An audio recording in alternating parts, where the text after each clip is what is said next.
So we are dealing with the 18th problem in this series, and the 18th problem is problem number 1.120. The problem is stating the kinetic energy of a particle moving along a circle of radius r depends on the distance covered s sk equals alpha s square, where alpha is a constant. Find the force acting on the particle as a function of s. So this is a very straightforward problem that is asked. So over here the problem is stating that the kinetic energy of the particle is represented as alpha s square. So if we write kinetic energy, so we can write it as half mv square equals alpha s square, and therefore from here we can write v square as 2 alpha s square by m, and hence the expression for v equals 2 alpha by m root over times s. Now over here the problem is asking us to find the force acting on the particle as a function of s. So for force we need acceleration, and over here we begin by calculation of the rate of change of speed. So therefore if we calculate the rate of change of speed, so rate of change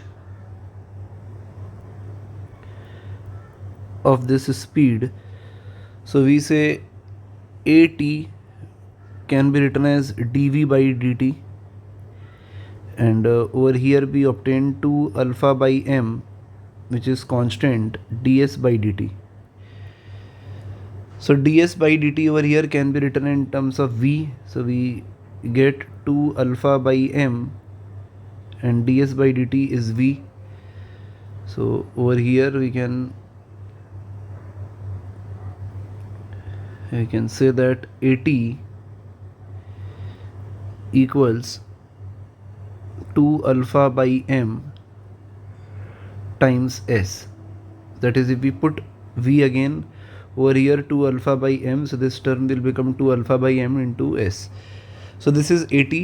Now we solve for radial acceleration. So radial acceleration ar can be written as v square upon r. So if we calculate v square upon r, so if we square this term, we get 2 alpha s square by m multiply by r.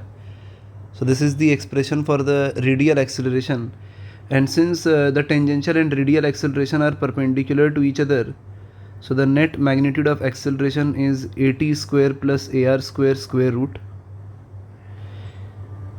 So we get the net value of acceleration as 2 alpha s by m root over 1 plus s by r squared, and therefore the net force which we are calculating, F net, is going to be ma net. So ma net, so the expression, we multiply this by m, so we get 2 alpha s and then root over of 1 plus s by r square. So this is the final answer for this problem, that is problem number 1.120, where the problem is asking us to calculate the net force.